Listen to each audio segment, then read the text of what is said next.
Bonjour et bienvenue sur Perron TV. Pour cette 4e édition du Festival du film environnemental de Sérilly, nous avons décidé d'innover.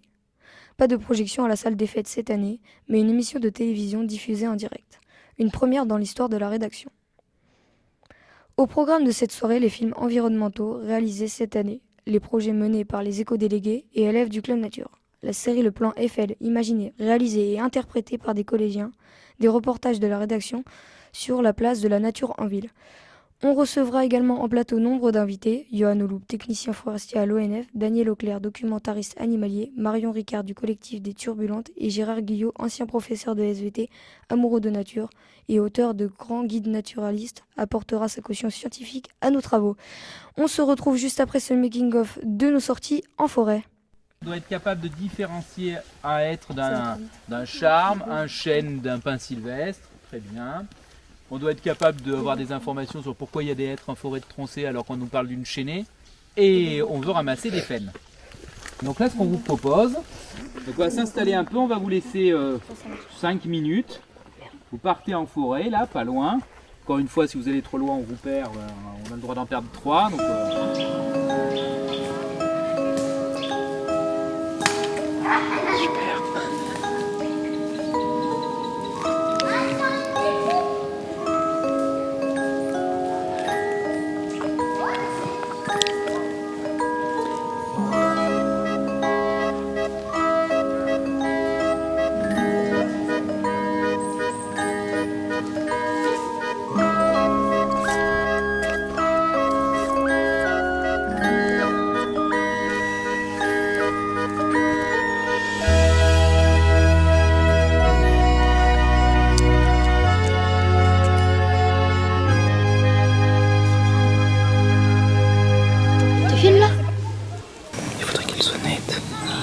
on revient. Par contre, oui, ceux qui ont du matériel, ne courez pas.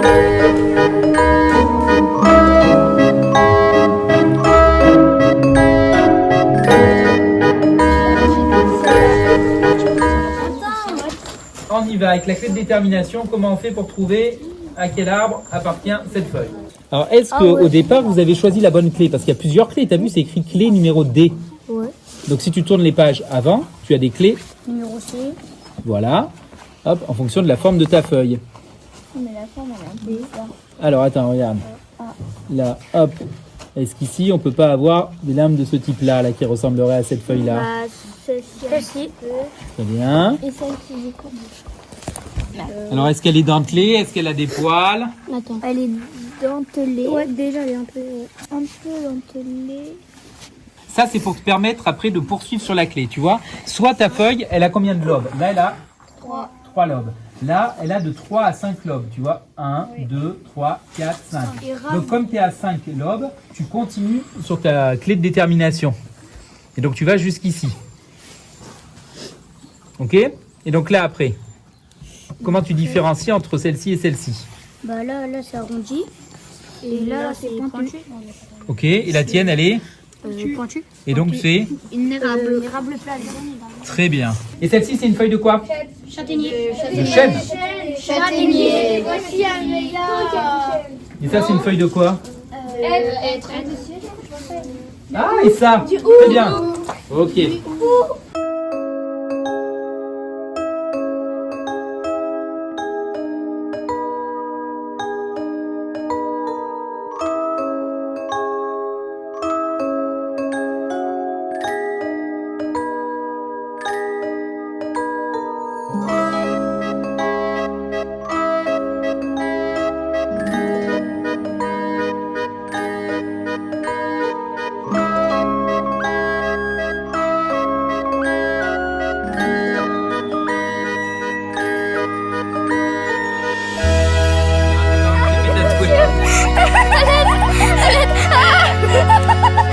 Allez, tu peux la prendre dans la main, on va tourner. La forêt de Troncée est une forêt d'exception, une des plus belles chênaies d'Europe. Et pourtant, cette année, c'est sur le hêtre que nous avons travaillé. Une essence qui est un réservoir de biodiversité et un témoin clé des effets du dérèglement climatique.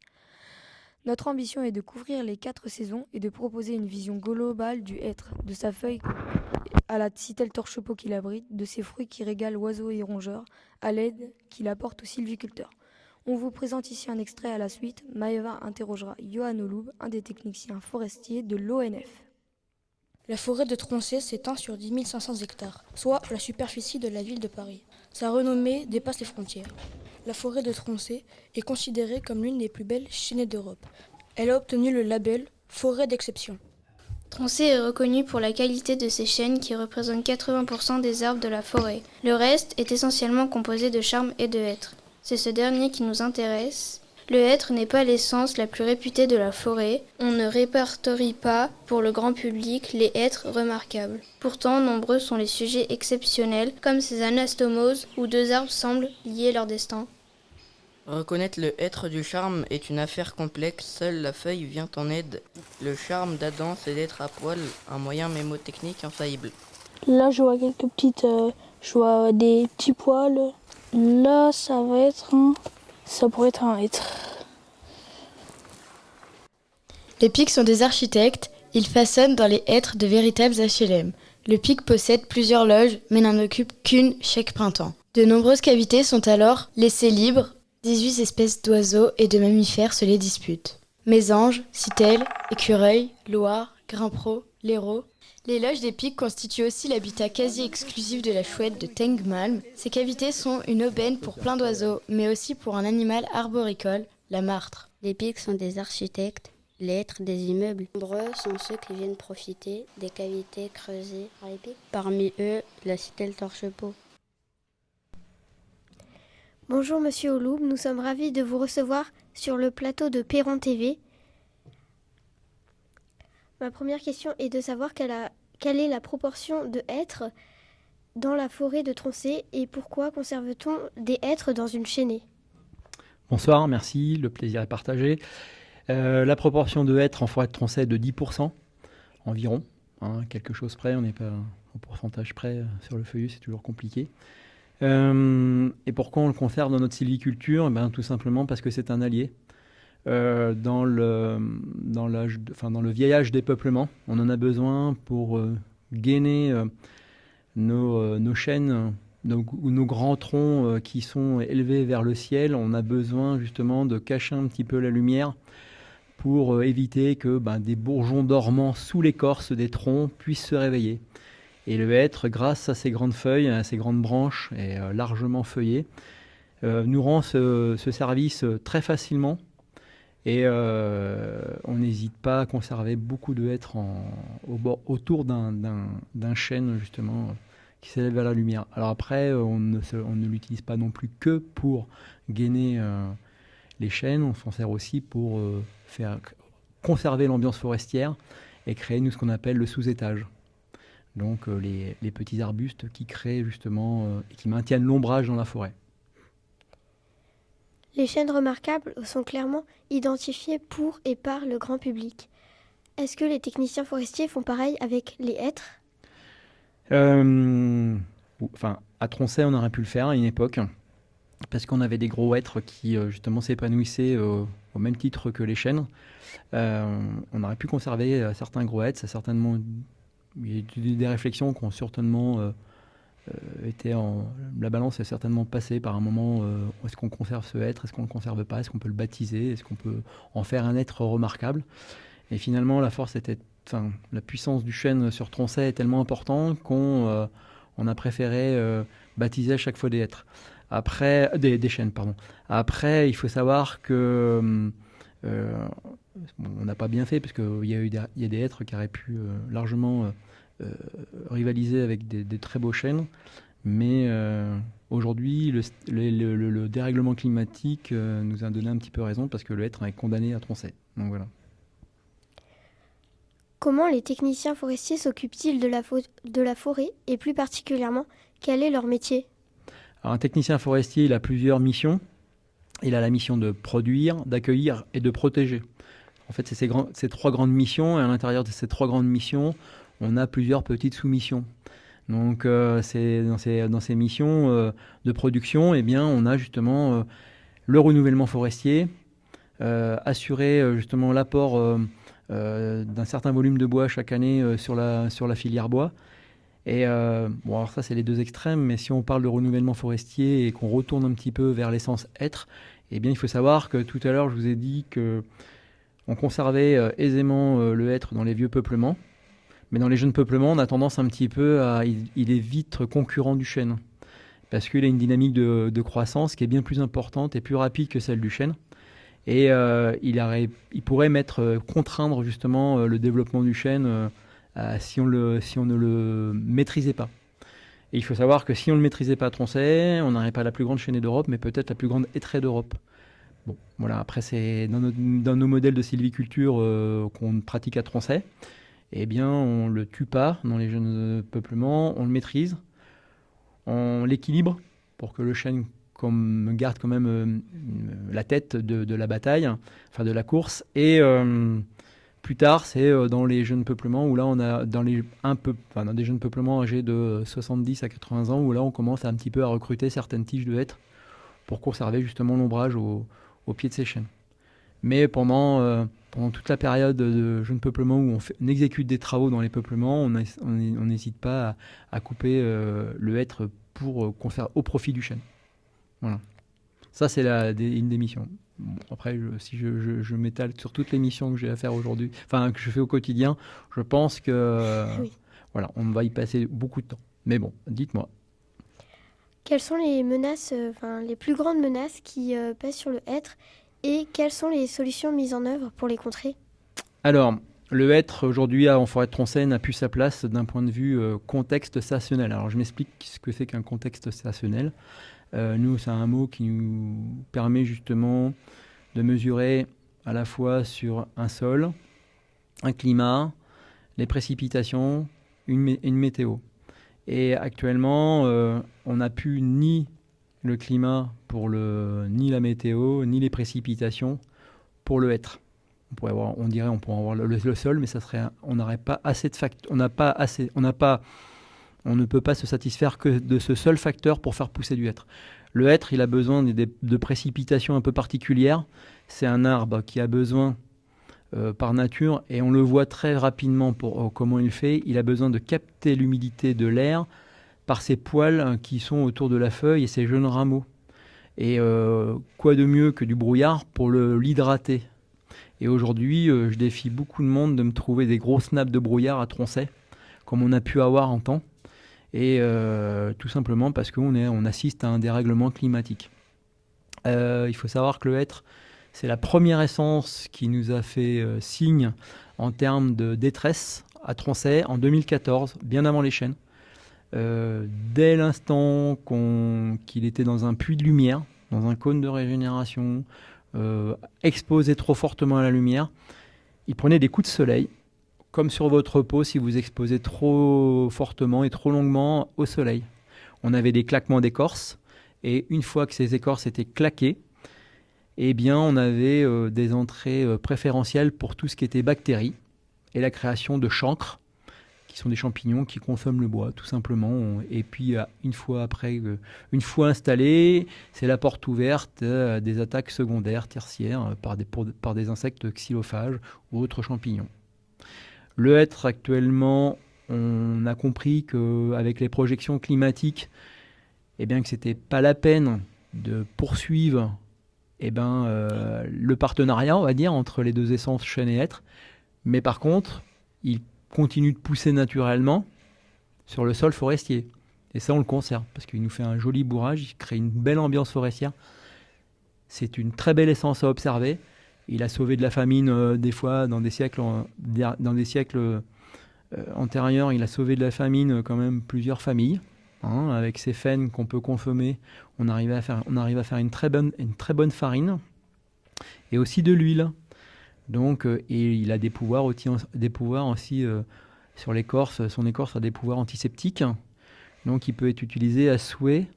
Dans ces deux thématiques que je viens de vous proposer, mais aussi il est très utilisé en bois de chauffage. C'est un très bon bois de chauffage. Il est utilisé aussi en papeterie quand il est jeune. Il est utilisé aussi en menuiserie.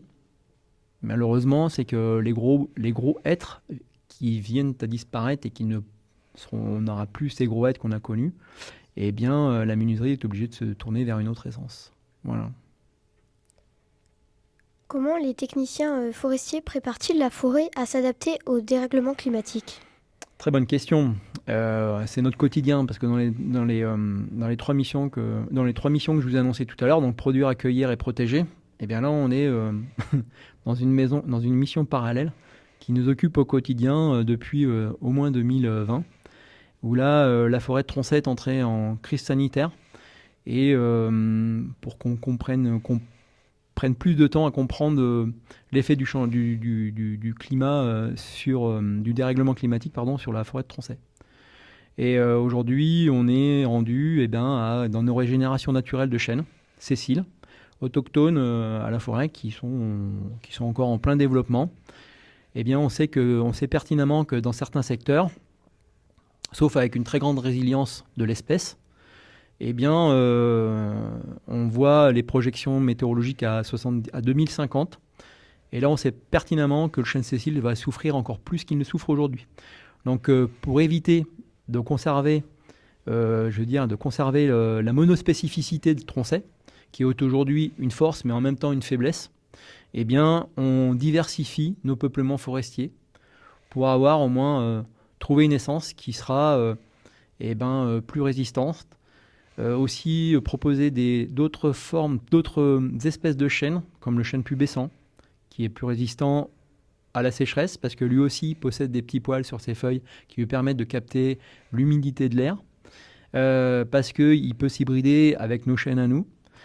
On réfléchit aussi à des plantations de chênes qui viennent de provenance plus méridionale, donc sud, sud-ouest. On fait tout simplement de la migration assistée, comme aurait pu le faire les essences sans notre aide, mais sur un temps beaucoup plus long que celui de l'humain. Et d'autres expérimentations avec des essences qui sont encore un peu méconnues dans nos secteurs, mais sur lesquelles on expérimente voir leur implantation, si ça fonctionne ou pas. Donc on n'a pas de retour assez long ou assez lointain pour dire oui ça fonctionne, non ça fonctionne pas. Mais ce qu'on cherche à faire, c'est d'essayer la forêt de traverser ce dérèglement climatique de la meilleure des manières. Et on espère juste que nos actions seront bénéfiques. Et là, j'ai envie de rajouter, sans penser aux enjeux de production, mais surtout aux enjeux de captation de carbone. Voilà, parce que demain, peut-être que la forêt nous servira plus à filtrer, elle aura plus un rôle de puits de carbone que de forêt de production. Voilà. Ma dernière question est, dans l'extrait que vous avez regardé, on constate que le hêtre est un réservoir pour la biodiversité. Avez-vous le droit de déloger des animaux ou des insectes qui nuisent à la production du hêtre ? Non, pas du tout. Comme je vous dis, en plus, nous, les hêtres, aujourd'hui, on les conserve surtout à titre pour la biodiversité. Dans nos règles de gestion, on doit garder au moins 3 arbres par hectare destinés à la biodiversité, c'est-à-dire que ces arbres-là, on ne les touche pas. Et aujourd'hui, quand on a un gros hêtre qui commence à être habité soit par un pic, soit par une citelle qui a justement investi une loge de pic, soit par rapport à un champignon, ou parce que tout simplement il est éclaté et qui est cassé par le vent et qui crée un habitat préférentiel pour certaines espèces de chauves-souris, eh bien on le conserve aisément et on n'hésite pas à le faire même pour des gros hêtres qui auraient encore une valeur marchande très intéressante. Ça, on n'a pas le droit aujourd'hui on rentre dans la mission plus de produire, mais dans la mission de protéger, et on ne peut pas produire une forêt sans protéger la biodiversité qui vit dans cette forêt. Ce serait utopique de le penser ou de le faire, de le réaliser, parce que on a besoin de toute la biodiversité, qu'elle soit volante, rampante, marchande, ou qu'elle soit dans le sous-sol. Voilà. Il faut savoir que on a tellement de vieux bois, 25% de la diversité en forêt se trouve dans les vieux bois. et on se doit de conserver justement un maximum de vieux bois. Et nos actions sur la conservation d'îlots de vieux bois sont justement révélateurs de notre envie de conserver justement cette biodiversité à l'identique de celle qu'on a pu connaître quand la forêt se portait bien. Merci Monsieur Loub pour ces précieuses réponses et nous espérons vous revoir bientôt en forêt. Merci à vous et merci pour l'invitation. Pour notre projet de studio, nous avons un partenariat avec l'Université d'Auvergne. On a réalisé une émission de télé commune avec les étudiants de 3e année de BUT MMI. On a participé avec eux au festival Nicole dont le thème était super pouvoir. C'est donc sur les super pouvoirs de la nature que nous avons travaillé avec Daniel Auclair, le documentariste animalier qui nous accompagne depuis 4 ans. On vous propose les 2 films sur la salamandre et le lierre avant de retrouver Daniel qui répondra aux questions de Romain.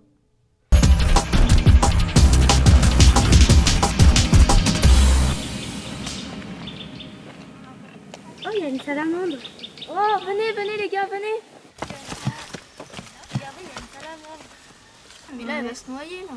Bah, au pire, je la prends, on la sauve. Bah, attends. Ah, voilà. Regarde. Elle est belle. Elle est belle. Ouais. Ouais, magnifique. Bon, je vous ai tous distribué un document où vous allez retrouver beaucoup d'informations sur la salamandre. Et donc, je vous demande d'isoler et de relever les informations qui vous semblent pertinentes par rapport au travail que je vous ai demandé.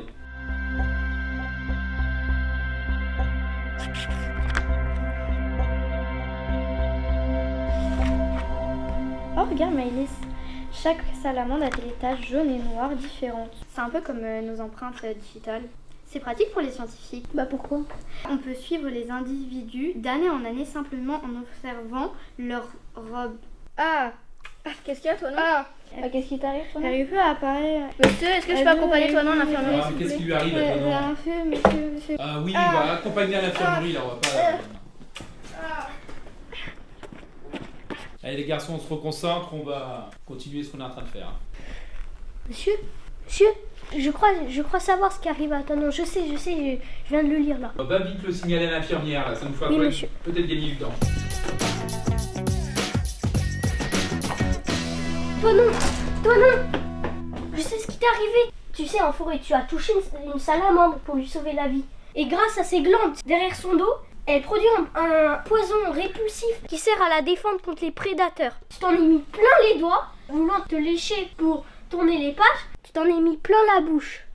Mais le plus extraordinaire, toi non, c'est que si tu étais une salamandre et que tu perdrais un de tes membres, tu pourrais le régénérer avec des cellules qui se multiplient. Mais je suis pas une salamandre moi. Dommage, tu aurais pu te régénérer la langue.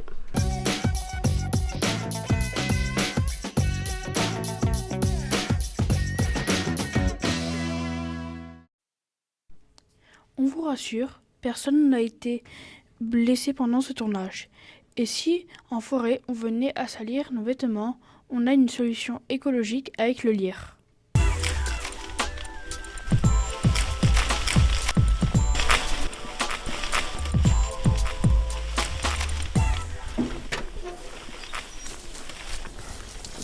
Mais n'arrachez pas ce lierre. Le lierre est un trésor pour la biodiversité. Il offre gîte et couvert à bien des visiteurs. Je suis désolé, moi, il faut que ce soit propre. En automne, grâce à ses fleurs, il nourrit bien des pollinisateurs. En hiver, grâce à ses baies, il nourrit beaucoup d'oiseaux. Ah monsieur, ça me rendrait bien service si vous pouviez couper celui qui pousse sur ma façade. Oh non, pas vous. N'arrachez pas ce lierre. Bah venez voir celui-ci quand même. Il est sur cette façade et il envahit tout. Mais non, ce lierre est très décoratif. Il absorbe l'excès d'humidité. En plus, cette couche isolante gardera la chaleur dans votre maison et vous fera donc économiser un peu de chauffage ou d'air conditionné. Et en plus, on peut faire de la lessive avec, c'est économique et écologique. De la lessive avec du lierre? Oui, vous ne me croyez pas? Ah non. Je vais vous le prouver.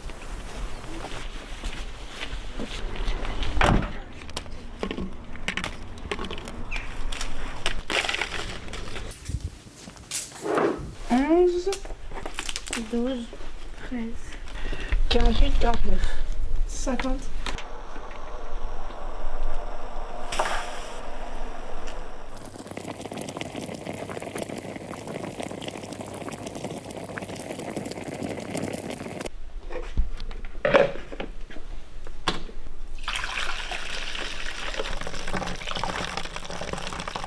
Passe-moi l'huile essentielle, s'il te plaît, Pauline.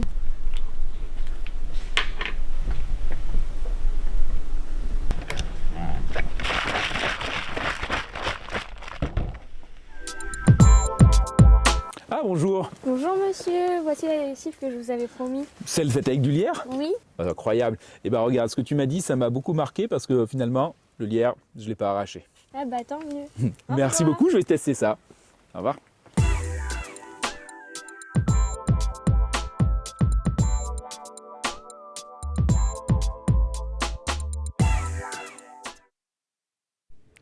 Bonjour Daniel, cette année encore, tu nous as accompagnés dans la réalisation de ces films environnementaux.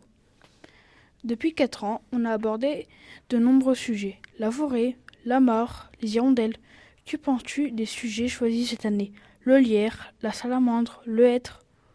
Ils sont droit dans la ligne un peu, de s'intéresser à tout ce qui est vivant autour de vous. Donc la salamandre parce qu'en forêt, on a eu la chance d'en trouver vers le Ronde-Thiollet. Et puis le lierre parce qu'on le qualifie souvent de nuisible et qu'en fait il a plein d'avantages et qu'il faut un peu restaurer son image. La salamandre, c'est aussi le nom de la revue pour laquelle tu réalises des épisodes de la Minute Nature. Pour ceux qui ne seraient pas encore des lecteurs assidus de cette revue, peux-tu nous la présenter? Alors, la salamandre, c'est une belle histoire qui démarre avec un gosse qui a à peu près votre âge, de 13 ans. Il s'appelle Julien Perrault, il est suisse, et il a été émerveillé par l'accouchement d'une femelle de salamandre qui fait ses petits un jour, ça l'a touché, donc c'est pour ça qu'il a donné le nom à sa revue. Il a commencé par publier l'interview d'un pissenlit. Donc vous voyez, vous avec le lierre, vous êtes assez proche de son départ aussi. Et maintenant, il est à la tête de 25 ou 26 ouvriers qui travaillent pour la revue. Donc la revue, c'est la salamandre pour adultes, la salamandre junior pour les 8-10 ans et la petite salamandre pour les 6-8 ans. Ils éditent des livres, des guides nature et une plateforme télé où on peut aller, en s'abonnant pour une modique somme, voir tout un tas de documentaires animaliers, pas seulement ceux qui sont produits par la salamandre. Et donc tu parles de la chaîne YouTube, la Minute Nature. Maintenant, c'était chaque semaine, c'est devenu toutes les 2 semaines. Julien aborde un sujet de nature de proximité, quelque chose que vous pouvez voir quasiment à vos escaliers. Pour toi, qu'est-ce qui fait la qualité d'un film environnemental, d'un documentaire animalier? Alors, on pense tout de suite à l'image d'abord. Donc, il faut de belles images avec du son, alors naturel. Mais quand on commence à faire du montage avec les pixels et les décibels qu'on a récoltés dans la nature, il faut apporter un commentaire. Donc, ce commentaire ne doit pas paraphraser ce qu'on voit à l'écran, apporter des informations, puisque c'est du documentaire. Et puis, harmoniser ça et mixer avec de la musique. Donc ça, c'est l'aspect technique. Mais je pense que le plus important, c'est le respect qu'on doit à l'animal. Donc le documentaire doit avant tout respecter l'animal, le sujet du film. C'est quoi le quotidien d'un réalisateur de films environnementaux et de documentaires animaliers? Alors c'est très simple. Quand on a une espèce à aller filmer, il faut se paxer avec, il faut vivre avec. Donc, se documenter sur ses mœurs, qu'est-ce qu'elle va manger, quel prédateur peut la menacer, où on va la trouver, en saison de nidification par exemple, de reproduction, mais en saison d'hivernage aussi, est-ce que c'est une espèce migratrice? Donc, du matin au soir, voire même la nuit pour certaines espèces, on essaye de provoquer des rendez-vous avec l'animal convoité. Quels sont les trucs et astuces, les règles à respecter? La règle d'abord, c'est ce que j'ai dit tout à l'heure, c'est le respect dû à l'animal. En plus, quand on fait un film, on voit tout de suite si l'animal est dérangé. Donc les règles, c'est premièrement le repérage, où on va trouver cet animal, quelles sont ses traces. Une fois qu'on a fait ce repérage, on va faire le camouflage. On va à l'affût, on se fond dans le décor, pour ne pas interférer avec les mœurs de cette espèce. On doit la voir évoluer librement et le réalisateur n'existe pas. Donc après tournage, on fait les images, on rentre chez soi Et là, c'est la partie que je n'aime pas trop, c'est le dérochage. C'est-à-dire tout ce qu'on a filmé dans la journée, il faut le regarder, sélectionner les morceaux intéressants et les archiver en les nommant. L'espèce, le lieu, l'année parfois, car des fois c'est assez fréquent. Le mois aussi, pour retrouver plus vite après. Donc repérage, camouflage, tournage, dérochage, tout ça pour faire le montage final du film qui sera présenté après au public. Pourquoi t'investis-tu autant dans ces projets autour de la découverte de la nature qui nous entoure ? Bah, c'est un peu comme l'histoire de Julien, une histoire de gosse, quoi. C'est-à-dire qu'enfant, j'ai eu la chance d'avoir des parents naturalistes qui évoluaient dans un cercle de naturalistes, qui avaient beaucoup de connaissances dans tous les domaines de la nature, qui avaient beaucoup d'humour. Donc j'ai eu une imprégnation, dès mon plus jeune âge, de nécessité de sauver toute cette richesse qui nous entoure. Donc maintenant que j'ai un peu grandi, c'est à moi de passer le flambeau à des jeunes comme vous, quoi. Hein, voilà. Et pourquoi interviens-tu aussi régulièrement dans les projets des collégiens ? Bah écoutez, ici, il n'y a qu'à voir le décor. Là, il y a quelque chose d'extraordinaire que j'aurais beaucoup aimé être quand j'étais collégien, à voir, voilà. Mais il y a une effervescence ici dans ce collège qui fait que j'ai vraiment du plaisir à venir et puis à être avec vous dans le milieu naturel. Donc voilà, c'est des rêves de gosse qui se concrétisent et j'espère alimenter les vôtres. S'intéresser à la nature, à la biodiversité, c'est se laisser surprendre, découvrir des super-pouvoirs inattendus, des interactions insoupçonnées, mais aussi constater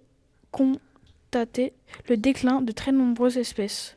Ce n'est pas trop déprimant d'être un naturaliste aujourd'hui ? Si.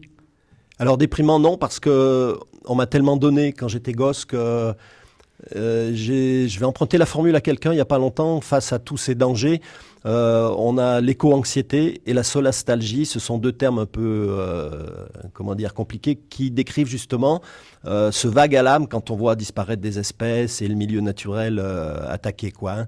Mais la formule que je voulais emprunter, c'est quelqu'un qui a dit: moi, face à tout ça, je suis ni pessimiste ni optimiste, je suis déterminé. C'est-à-dire que le plaisir que j'ai avec vous, à vous éduquer, à vous préparer justement à l'environnement de demain, c'est vous qui allez prendre les décisions. Donc, je ne déprime pas. Je m'attriste parfois, souvent, je râle même, souvent. Mais quand je suis avec vous, j'y crois et j'y vais à fond. Que pouvons-nous faire à notre échelle pour protéger la biodiversité ? Eh bien, déjà, apprendre à la connaître. Vous sensibiliser à sa beauté. Et quand on connaît un peu l'environnement, qu'on comprend tous les liens, en fait, hein, parce que s'intéresser à la salamandre, au lierre, à une espèce en particulier, on débouche tout de suite sur un ensemble de choses, de paramètres naturels qui font qu'il y a une espèce ici, elle est liée. Il faut voir la nature comme un grand ensemble. Hein. Il y en a un qui a dit une grande étoffe, donc chaque fibre est utile. Hein. Et si on enlève une fibre, tout risque de s'écrouler. Donc voilà encore un peu du message, quoi. Quels sont tes projets actuels ?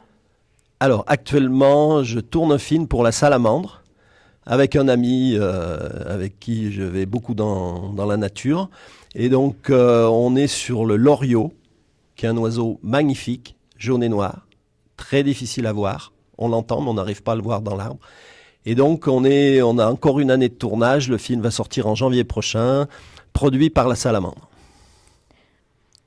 L'an prochain, on envisage de travailler sur les chauves-souris avec Camille Gesselin de Hérisson Nature, le Conservatoire d'espaces naturels, le Muséum d'histoire naturelle. Tu es partant pour cette aventure ? Ah, bien sûr. Ah ben oui, surtout que les chauves-souris, vous allez m'apprendre plein de choses. J'en connais un peu, j'ai déjà réalisé quelques images, mais pas beaucoup. Et franchement, c'est une bonne idée que vous avez là et je serai avec vous 100%. Merci. Il n'y a pas de quoi, c'était un plaisir.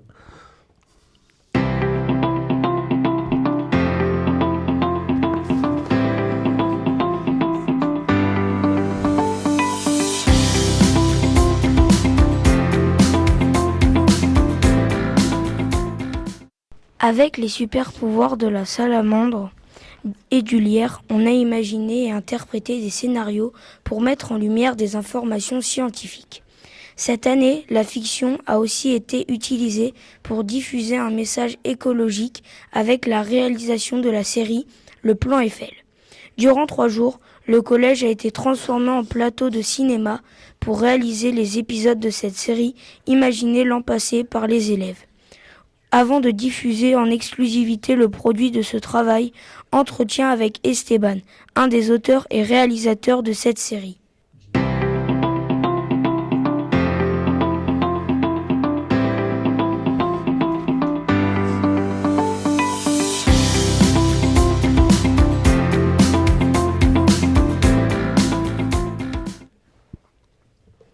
Bonjour Esteban, c'est ta dernière année au collège. Tu as été éco-délégué pendant 4 ans et tu as connu toutes les éditions du festival du film environnemental.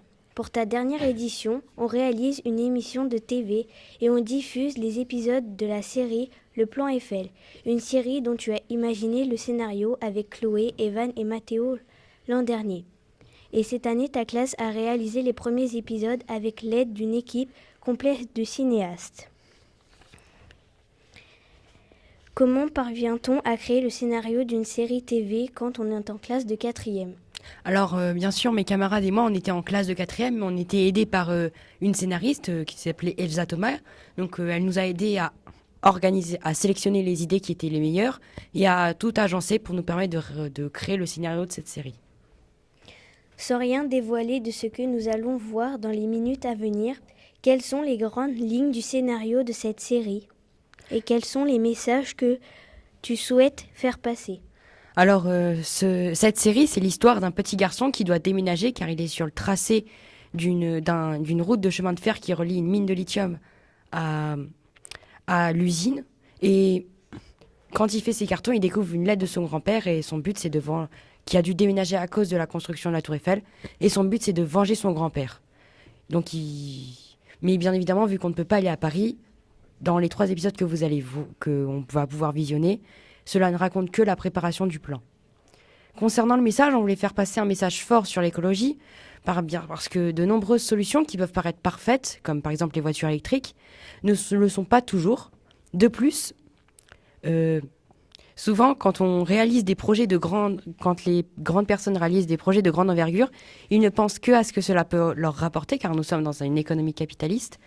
Mais ils ne pensent jamais aux personnes à qui ils vont faire du tort, alors que quand on réalise un projet d'une telle taille, il faut toujours peser le pour et le contre.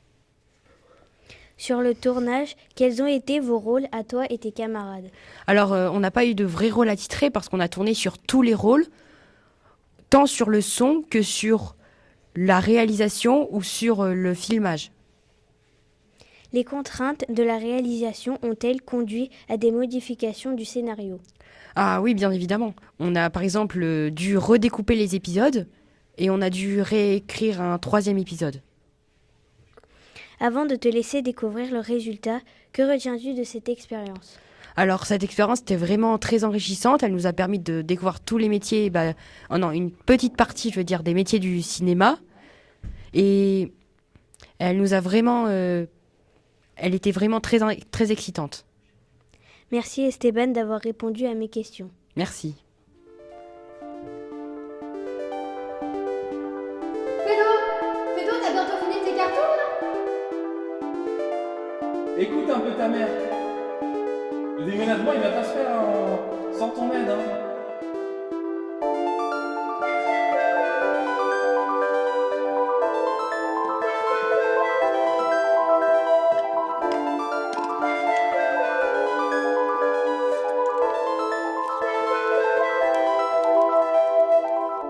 Monsieur Eiffel. Je m'étais jusqu'alors figuré qu'un esprit aussi ingénieux que le vôtre ne fut point dénué de raison. Comment se peut-il donc que vous n'ayez pris la peine de songer au quartier tout entier que votre monument de fer condamne à la destruction ? Hélas, ma demeure en fait partie. Votre ouvrage n'est qu'un amas de métal voué à broyer des existences. Daignez reconsidérer ce funeste projet. Ça va pas se passer comme ça. Je vais te venger.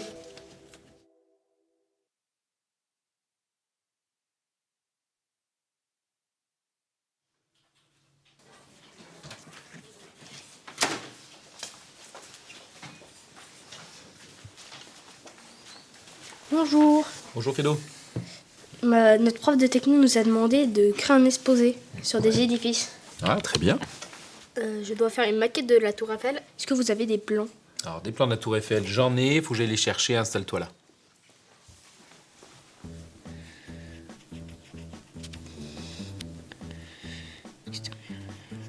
Égal.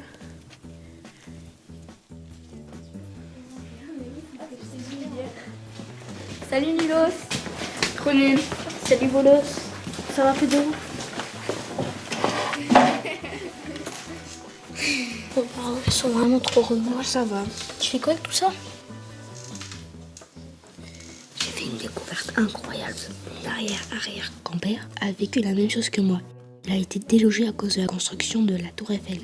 Et vu qu'on nous écoute pas à la mine de lithium, on va frapper fort.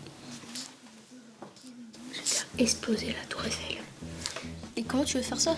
Si je mélange de l'hydroxyde de sodium avec mon petit kit de chimie que j'ai eu à mon anniversaire, on peut créer une bombe. J'ai vu ça dans On n'est pas que des cobayes. Et tu comptes la déposer au pied de la tour Eiffel? On va aller à Paris? Chut. Oui, en effet, c'est mieux d'être sur place. Bon, viens, on va aller faire ça chez toi.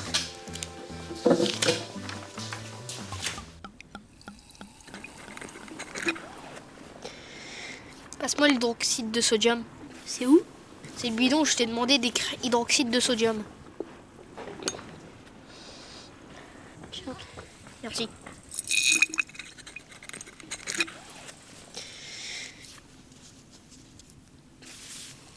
Tiens, ça devrait être bleu. Oh non!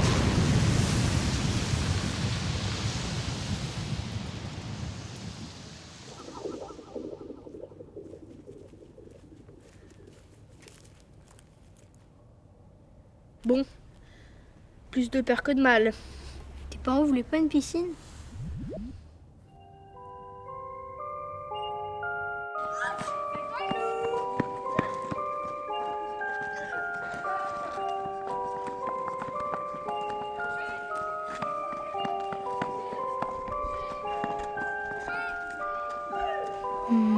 On transporte la tour Eiffel avec un camion. J'ai pas le permis. On crée une trend TikTok où les visiteurs de la tour sautent en même temps. Et la tour Eiffel? Bah, elle s'enfonce et on recommence jusqu'à qu'elle disparaisse. Trop long. On la fait fondre. Intéressant. T'imagines quoi? Du chlorure? Sodium? Oui. Sulfure? Oui. Et si on faisait fondre que les ascenseurs? Plus de visites, alors plus d'utilité. Ils seront obligés de la démonter. Ah, mais oui! Il nous faudrait juste un liquide corrosif. De l'acide chlorhydrique ou phosphorique. Ou du desktop pour les toilettes. Pour vider tout ce liquide, il nous faudrait plus de monde. T'as raison, il nous faudrait plus de monde. On n'a que cette solution.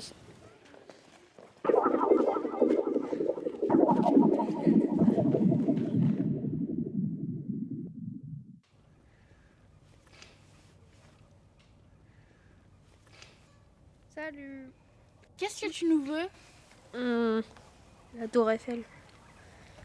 Tu dis quoi? On n'entend rien. On a besoin de vous pour détruire les ascenseurs de la tour Eiffel. Sérieux? Oui. Et genre on part à Paris? Oui. C'est d'accord. Quand est-ce qu'on part?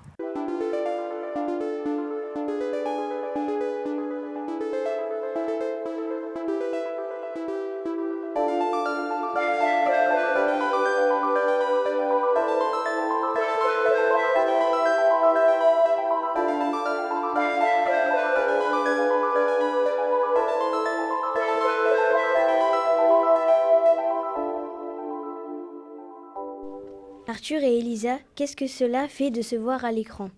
C'est très stressant de se voir à l'écran. On ne sait pas si on fait des bêtises ou des choses comme ça. Ça peut gâcher tout. Voilà.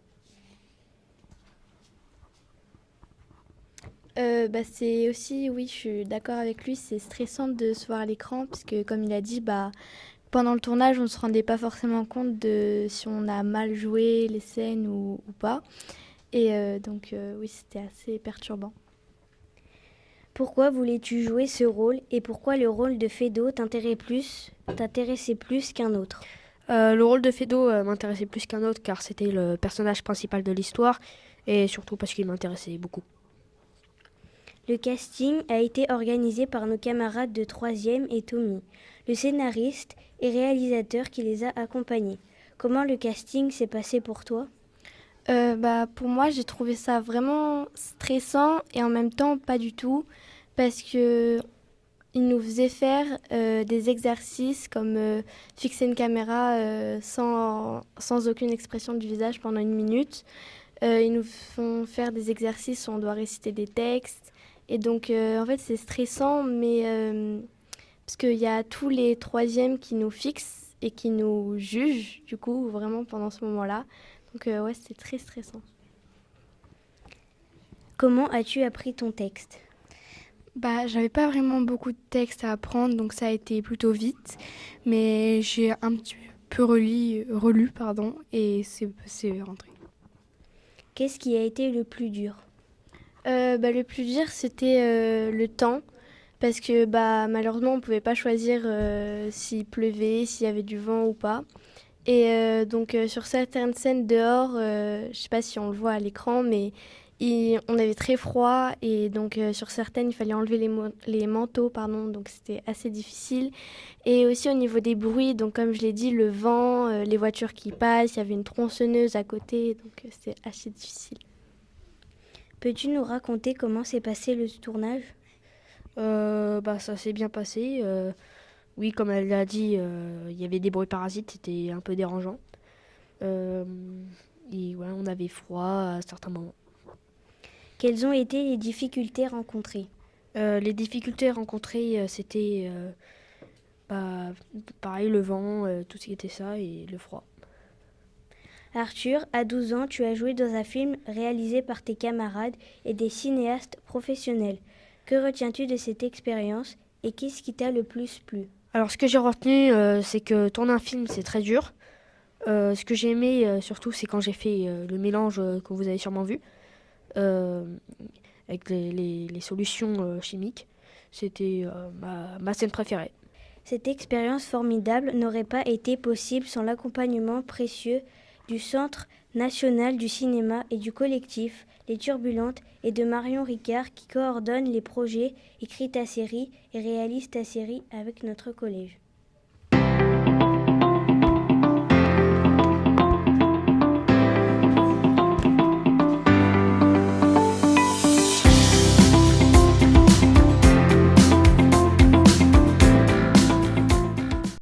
Bonjour Marion, peux-tu nous présenter le collectif Les Turbulentes et son rôle auprès des collégiens de CRI?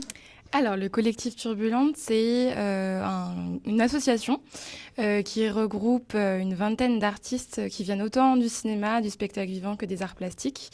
Et on est 2 productrices, administratrices à les accompagner. Et l'objectif de cette association, c'est de réunir des artistes qui viennent de disciplines différentes pour proposer ensemble des ateliers de médiation à plein de publics, mais spécifiquement le jeune public comme vous, en particulier les adolescents, pour transmettre et créer des choses ensemble. Pourquoi organiser de tels ateliers au sein d'un établissement scolaire?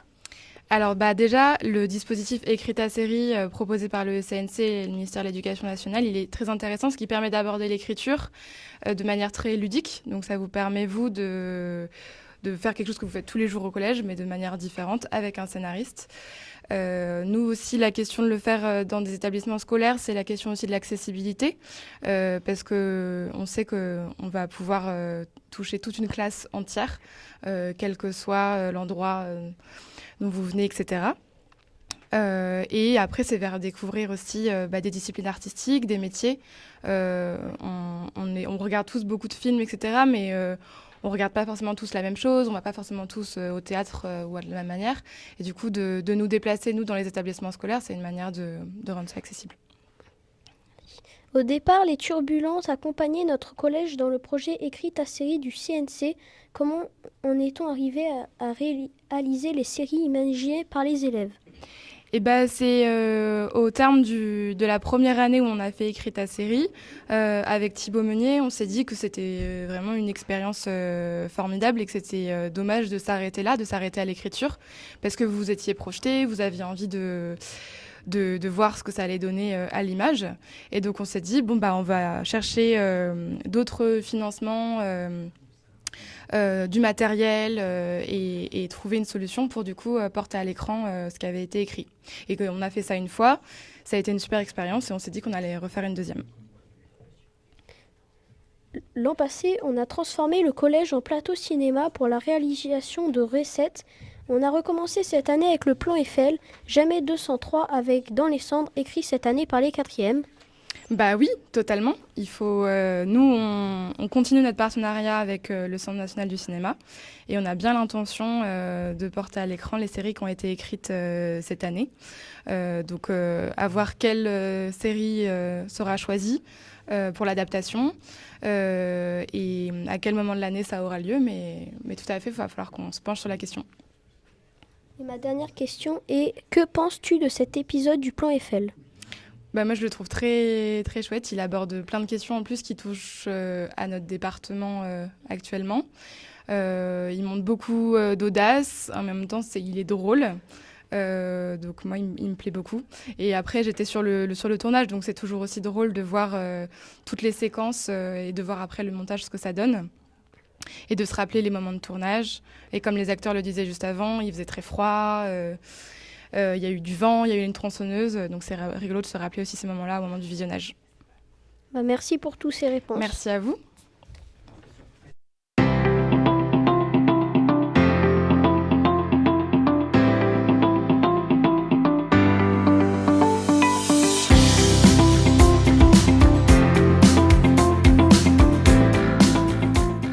Le plan Eiffel met en scène l'engagement de 2 enfants contre un projet d'aménagement qui détruirait la nature. Le Club Nature est à l'origine de nombreux aménagements favorisant la biodiversité. Installation d'une mare, d'hôtels à insectes, plantation d'une haie et d'un verger, suivi des populations d'hirondelles au sein du collège. La rédaction de Perron TV a planché cette année ces aménagements qui favorisent la présence de la nature en ville.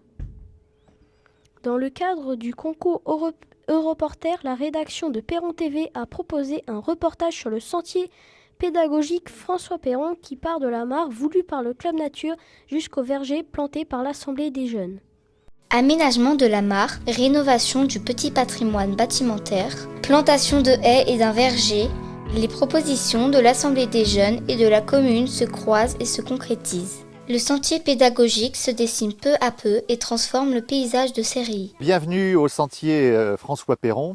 Alors ce sentier il est important parce que ça permettra de découvrir le patrimoine bâti et le patrimoine environnemental dans un cadre bocager. Mêlant histoire, culture et environnement, ce sentier de 3,4 km au cœur du village offre aux habitants un authentique observatoire du vivant. Avoir une mare dans le cœur d'un bourg, pour moi, ça aide à comprendre le fonctionnement global dans la nature. Et donc la mare, c'est un merveilleux exemple d'écosystème où on a plein d'espèces. Grâce à ce sentier, on peut observer la biodiversité à 2 pas de notre collège. Outil d'éducation à l'environnement et à la biodiversité, ce projet est aussi un excellent support de découverte du fonctionnement des institutions et d'exercice de la citoyenneté. Avec l'Assemblée des jeunes, on a fait plusieurs propositions, un verger, une haie et des jeux.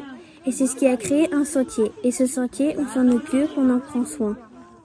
Ce sentier a pu voir le jour grâce à l'Union européenne et son programme LEADER qui soutient le développement des territoires ruraux. Joint par courriel, Florent Clément, le directeur du PETR du pays de la vallée de Montluçon et du Cher, explique pourquoi ce projet a été soutenu. Le groupe d'action locale a jugé qu'un projet valorisant la faune et la flore et le petit patrimoine bâtimentaire permettait de développer l'offre touristique et culturelle. Le fait que le projet ait été co-construit avec les jeunes du territoire a également été apprécié. Avec le sentier pédagogique, l'Union européenne finance plus qu'un simple projet de développement d'un territoire rural. Elle finance aussi un observatoire du vivant et concrétise l'engagement citoyen de jeunes Européens. Bonjour, ce reportage a permis aux élèves de la classe média d'être pour la 3e fois lauréats de ce concours national. Une reconnaissance pour la qualité de leur travail et de leurs engagements dans le cadre de la cérémonie de remise des prix au Parlement européen de la délégation présente à Strasbourg n'a pas perdu son temps. Elle est allée couvrir une balade climatique. Objectif, comprendre comment les villes de demain s'adapteront au réchauffement climatique. Comment les villes de demain devront s'adapter à la chaleur. À travers une balade climatique, au cœur des sites emblématiques du quartier européen, l'Agence du climat fait découvrir de façon concrète les enjeux du dérèglement climatique en ville. Tout au long du parcours, les habitants découvrent des solutions d'adaptation déjà mises en place ou à développer pour limiter la chaleur en ville. Parmi eux, Thomas, ingénieur en énergie renouvelable, passé par l'ADEME, l'Agence de la transition énergétique, vient chercher de nouvelles connaissances. D'autres connaissances, d'autres points de vue, de pouvoir échanger sur toutes ces questions de réchauffement climatique, de changement climatique, mais aussi d'adaptation, donc de pouvoir voir quelles pourraient être les solutions sur une ville comme Strasbourg. Cette balade climatique, organisée pour la 2e fois au cœur du quartier européen, cherche à sensibiliser les habitants aux enjeux du dérèglement climatique, aux risques climatiques sur le territoire, mais aussi et surtout à faire connaître les solutions d'adaptation qui existent. Une mission importante pour Muriel, une des animatrices de cette balade. Et je pense que c'est important parce qu'aujourd'hui, les personnes ne sont pas forcément si sensibilisées par rapport à ces enjeux-là. On parle beaucoup de changement climatique, atténuation, donc réduire les émissions, mais on parle moins de comment, en tant que société, on s'adapte aux risques, aux conséquences du changement climatique. Du coup, qu'est-ce qu'on fait à l'échelle individuelle, à l'échelle sociétale? Qu'est-ce qu'on fait aussi au niveau politique? Quelles sont les directions à prendre pour mieux subir, on va dire, les impacts du changement climatique? Les solutions sont nombreuses. Conseillère en végétalisation à l'Agence du climat, Clémence liste les pistes d'adaptation. L'intérêt de cette balade, c'est de pouvoir sensibiliser un maximum de personnes à propos de l'adaptation au changement climatique, les solutions qui peuvent être déployées, que ce soit à l'échelle de la ville ou à l'échelle même individuelle. Les petits gestes qu'on peut mettre en place chez soi pour pouvoir s'adapter à la surchauffe par exemple ou au risque d'inondation. Alors il y a plusieurs types de solutions d'adaptation. Donc il y a les solutions d'adaptation fondées sur la nature. Donc on va se baser sur le fonctionnement des écosystèmes. C'est par exemple planter des arbres, végétaliser une place. Il y a aussi les solutions grises. Donc là on va se baser sur des capacités techniques. C'est par exemple utiliser des revêtements qui sont plus clairs. C'est utiliser des revêtements qui vont réfléchir la lumière sur les toits pour éviter que la chaleur s'accumule dans les bâtiments. Et il y a les solutions douces, où là c'est au niveau de l'organisation de la société, où on va essayer de mettre en place des gestes. C'est par exemple l'entraide en période de canicule, c'est le fait d'aller acheter les courses de son voisin qui est très sensible à la chaleur. C'est ce genre de choses. À Strasbourg, ce sont 1000 arbres qui sont plantés chaque année pour rafraîchir via l'ombrage et l'évapotranspiration. La ville crée des parcs et rend l'eau plus présente en ville, favorise l'isolation des bâtiments avec des matériaux biosourcés et l'installation d'ombrières. Faire découvrir ces enjeux et les réponses apportées de manière ludique est un objectif pour Hugo, alternant à l'Agence du climat. Je trouve que c'est chouette, ça permet un petit peu aux personnes qui sont inscrites de pouvoir comprendre un petit peu les différents enjeux auxquels est soumise la ville de Strasbourg.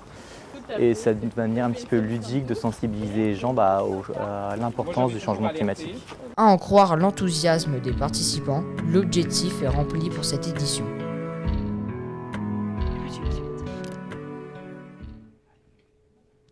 S'inspirer de la nature pour répondre aux enjeux liés au dérèglement climatique, voilà une ligne de conduite que nous invite à suivre Gérard Guillot, notre dernier invité. Bonjour Monsieur Gérard Guillot. Vous êtes ancien professeur de SVT et vous avez écrit de nombreuses chroniques naturalistes. Pourriez-vous nous éclairer sur la raison qui vous pousse à répondre aux questions d'un collégien ? D'une part, parce que comme tu l'as dit, moi j'ai été prof en collège toute ma carrière. Et puis deuxième chose, comme vous m'avez présenté, je suis un naturaliste, un fou de nature. Et comme c'est un film un festival sur l'environnement, je ne pouvais que répondre à votre invitation. Et puis j'ajouterais, mais c'est une histoire personnelle, qu'il se trouve que votre prof documentaliste, je l'ai connu comme élève dans mon collège. Donc, troisième raison, je dirais, affective pour intervenir auprès de vous, quoi. Vous avez pu ce soir visionner de nombreux films, notamment sur le hêtre ou sur la salamandre.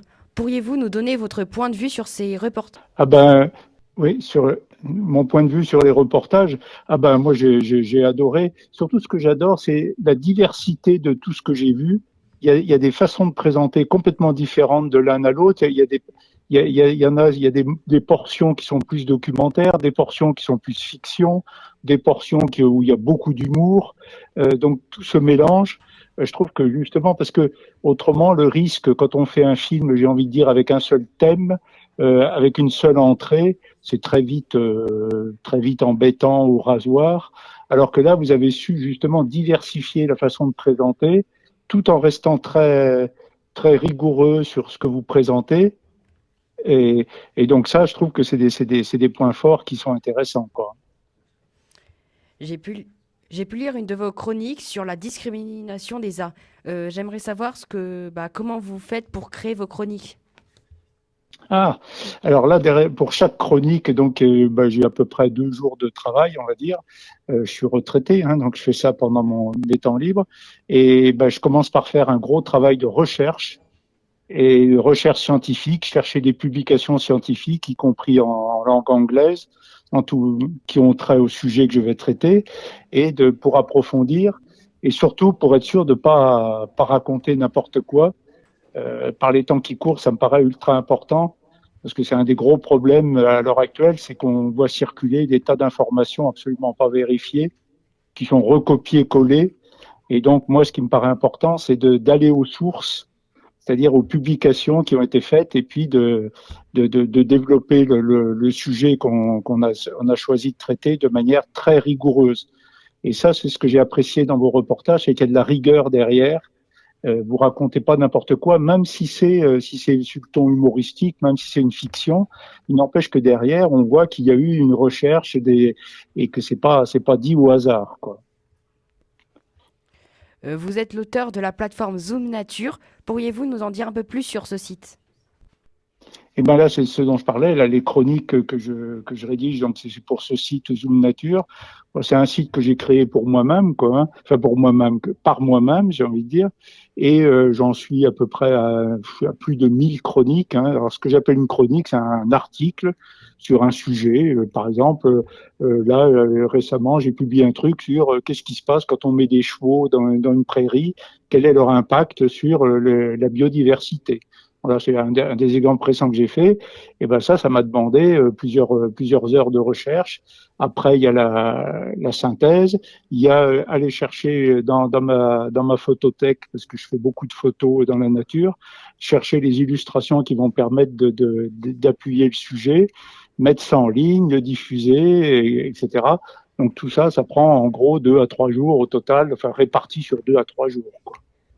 Et donc, c'est un site qui est accessible à tout le monde, qui est gratuit et sur lequel on peut trouver de tous les sujets, tout ce qui touche au vivant, que ce soit les plantes, les animaux, les champignons, tous les thèmes environnementaux, etc. Enfin, tout. Une partie des thèmes environnementaux, parce que c'est tellement gigantesque et immense qu'on n'a jamais fait tout le tour. Voilà. Nous sommes très près de la forêt de Troncé. Pourriez-vous nous dire ce que vous pensez de cette magnifique chênaie? Je la connais très bien, puisque moi je l'ai connue, vous avez interviewé Daniel Auclair, j'ai bien connu les parents de Daniel Auclair au temps où Daniel était enfant, et donc j'ai beaucoup parcouru la forêt de Troncé. J'habitais pas très loin, moi j'habitais dans le Cher, maintenant j'habite en Auvergne, donc c'est une forêt que j'apprécie énormément et que je connais bien, enfin que je connaissais bien, parce que depuis j'y vais beaucoup moins. Et ce que j'aime, moi, c'est les coins un peu moins courus, on va dire, et puis ce que j'ai découvert récemment, qui n'existait pas à l'époque où j'y venais, c'est les zones qui ont été mises en réserve, entre guillemets, où on n'intervient plus, où les forestiers laissent courir les arbres, là, comme autour de la Futaie-Colbert ou au sud, là, vers le rond de la Bouteille. Des secteurs un peu de forêt laissés en libre évolution sur des petites surfaces. Là, je trouve qu'il y a des endroits magiques.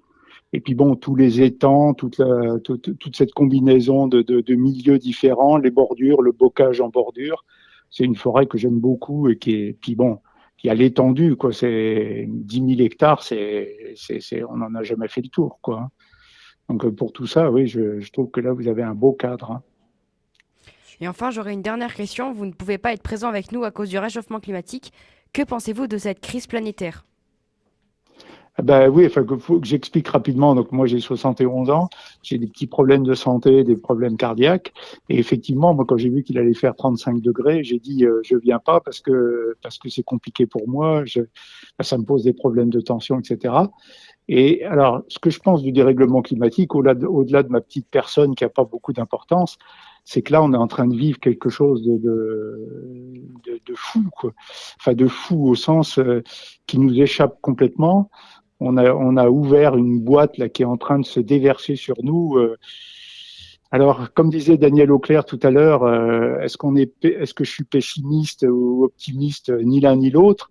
Je suis déterminé à essayer de tout faire, comme lui, comme il le disait très bien. Il faut être déterminé à tout faire pour atténuer le plus possible et puis infléchir la tendance actuelle qui est en train de s'emballer au niveau des effets.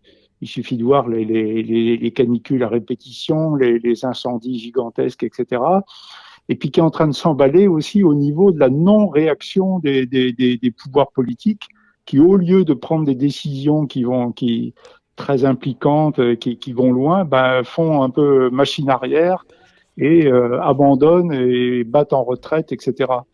Et donc, c'est pour ça que vous, et quand je dis vous les collégiens, avec votre travail d'information, de diffusion, de votre série là sur la mine de lithium et la série Eiffel, et je trouve que là, vous soulevez bien justement, vous amenez les gens à réfléchir sur tout ça. Et c'est par ce biais-là, par le biais de la communication, de l'information, qu'on peut convaincre les jeunes générations vous allez être dans moins de 10 ans, allez, un peu plus de 10 ans, vous allez être ceux qui vont être les décideurs. Donc, on compte sur vous et en attendant, il faut continuer à se battre, continuer à avancer et puis continuer à aimer la nature et le vivant et à vivre avec, quoi. Bon, voilà, j'en ai fini avec mes questions. Merci d'avoir répondu à mes questions. Le plaisir était pour moi. Merci. Ceci est la fin de notre émission. Merci de nous avoir écoutés. À très bientôt.